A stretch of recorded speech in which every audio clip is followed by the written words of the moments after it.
কি ভাবছেন এটা হলিউড মুভির কোনো দৃশ্য? যদিও এটা নিয়ে অনেকেই ধাঁধায় আছে যে এটা আসলে বাস্তব নাকি কোনো এডিটেড ভিডিও। তবে এই ভিডিও সম্পর্কে যা জানা যায় তা হলো আচমকা অস্বাভাবিকভাবে সমুদ্রের মধ্যে এই প্রাণীটার দেখা মেলে, কিন্তু এটা তিমি না, অন্য কিছু। এর কাছে সাধারণ মানুষের যাওয়া সম্ভব না, তাই মিলিটারিদেরকেই যেতে হয়েছিল। পদার্থবিজ্ঞানের সমস্ত সূত্রকে ভুল প্রমাণ করেছে এই পাখিটা। শূন্যে সে এমনভাবে হাঁটছে যেন দেখে মনে হচ্ছে অদৃশ্য কোনো কিছুর উপর দিয়ে পাখিটা নির্বিঘ্নে মেঘের দিকে ছুটে চলছে। যদিও পৃথিবীতে অস্বাভাবিক এমন জিনিসপত্র হরহামেশাই দেখা যায়, তবে হ্যাঁ, এটাকে আবার অনেকে এডিটেড ভিডিও মনে করে। শূন্যে হাঁটতে থাকা এই পাখিটা দেখে যদি আপনি ধাঁধায় পড়ে যান, তাহলে এভাবে আস্ত একটা গাছের ডালকে শূন্যে উড়তে দেখে, এমনকি সেই ডালের উপরে একটা পাখি বসে আছে এমন দৃশ্য দেখে আপনার মাথা ঘোরাবে, তাই না? চলুন আরও বেশি চমকে ওঠা যাক। এ যেন কাল্পনিক রূপকথার গল্পের ঘোড়া। যদিও পৃথিবীতে এত বিশাল আকৃতির ঘোড়া কখনো দেখা যায়নি, তবে কেউ বলতে পারে না 400 বছর আগে ইংল্যান্ডের একটা রাজ্যে 55 মিটার উঁচু এবং 52 মিটার প্রস্থের এই ঘোড়ার ছবিটা কারা এবং কেন খোদাই করেছিল।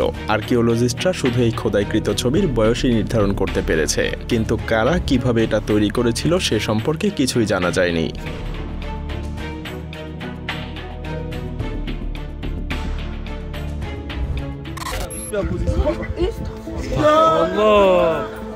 শুধু আফ্রিকার কিছু দেশেই না, কালো জাদুর মাধ্যমে কোনো কিছুর সাপোর্ট ছাড়াই মানুষকে শূন্যে ভাসিয়ে তোলার এই দৃশ্য ইউরোপের মতো দেশেও দেখা যায়। আসলে এগুলো এমন কিছু ব্ল্যাক ম্যাজিক যেগুলো নিজে চোখে না দেখলে বিশ্বাস করাও কঠিন। তারা এগুলোকে ইংরেজিতে বলে লেভিটেশন।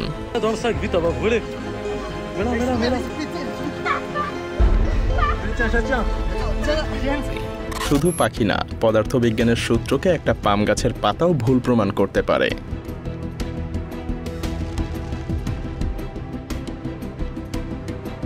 এটা দেখে হয়তো আপনাদের কাছে আজগুবি কোনো সামুদ্রিক প্রাণী মনে হতে পারে, কিন্তু না, এগুলো হলো সামুদ্রিক শৈবাল।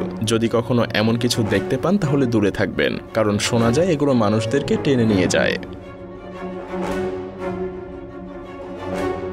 প্রথম দেখায় হয়তো আপনার মনে হতে পারে এটা ভেনম সিনেমার বা অন্য কোনো গ্রহ থেকে আসা সেই এলিয়েন, কিন্তু না। তাহলে কি? জানি অনেকে হয়তো ভাবছেন বিভৎস আকৃতির কোনো প্রাণী, কিন্তু এই দুইটার একটাও না। এগুলো এমন এক ধরনের পদার্থ যেগুলোকে আলাদা করে দিলে কোনো জীবন্ত প্রাণীর মতো করে আবার একত্রিত হয়ে যায়, এবং এগুলো সচরাচর দেখাও যায় না।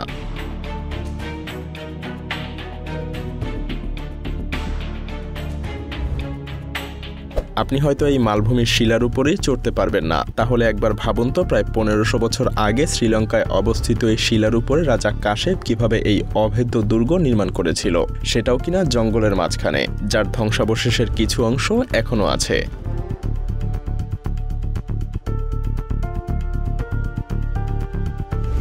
এই অ্যাপার্টমেন্টের বাসিন্দারা খুব ভালো করেই বুঝতে পারছে যে তাদের এখানে শিফট করা কেউ একজন ভালোভাবে নেয়নি। কিসের কথা বলছি বুঝতে পারছেন তো?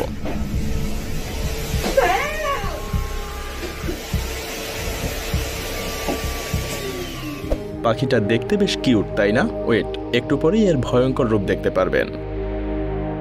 কি ভাবছেন পাখিটা হঠাৎ করে কিভাবে ছাতা হয়ে গেল? কিন্তু কেন? হিরণ প্রজাতির এই পাখিদের আসলে শিকার করার কৌশলই এই ছাতা। তারা এদের পাখনাগুলোকে এমনভাবে ছড়িয়ে দিয়ে ছাতার মতো করে রাখে যাতে আলোর অনুপস্থিতিতে মাছগুলো সেই ছাতার নিচে এসে জড়ো হয়, আর কি এই পাখি তাদেরকে শিকার হিসেবে ধরে ফেলে।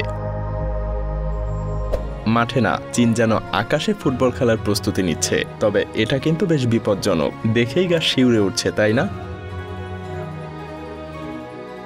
বলুন তো এটা কি? এগুলো হলো লাভা। হঠাৎই রাস্তার মাঝখান থেকে এমন লাভার উদগীরণ দেখা যায়, সেটাও কিনা স্পেনের মতো একটা দেশের ব্যস্ত রাস্তায়। ভালো খবর হলো পরবর্তীতে এখান থেকে ভয়ানক কোনো কিছু হয়নি।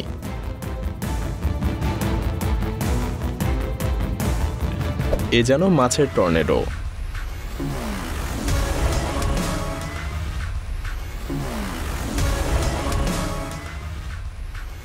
এই মাছগুলো বেশ পরিচিত, তাই না? অনেক দেশে এই মাছ চাষ করা নিষিদ্ধ। কি বুঝতে পারছেন কেন এই মাছকে নিষিদ্ধ করা হয়েছে?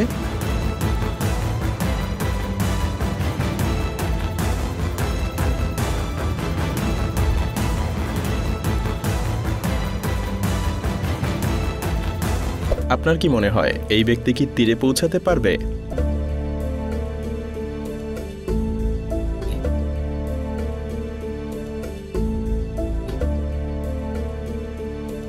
এটা কিন্তু মোটেও কোনো কাল্পনিক ইউনিকর্ন না। তাহলে এটা কি ইউনিকাউ?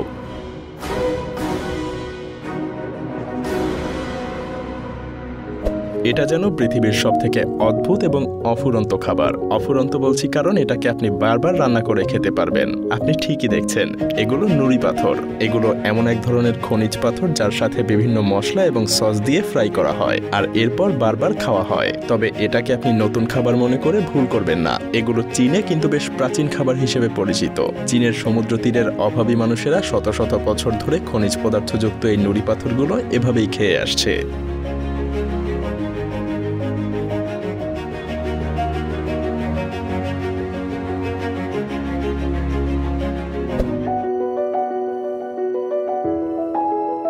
এটা একটা ফার্ম। এখানে শেলফিশ অর্থাৎ শামুক চাষ করা হচ্ছে। এই শামুকগুলো চাষ করার পদ্ধতিটা বেশ অদ্ভুত। সমুদ্রের পানিতে প্রথমে দড়ির ফ্রেম তৈরি করা হয় আর তারপর এই শামুকগুলো সেই সকল দড়িতে এসে আশ্রয়স্থল তৈরি করে। প্রায় 1 বছর পরে সেই সকল শামুকগুলোকে তুলে বাজারে বিক্রি করার জন্য প্রস্তুত করা হয়।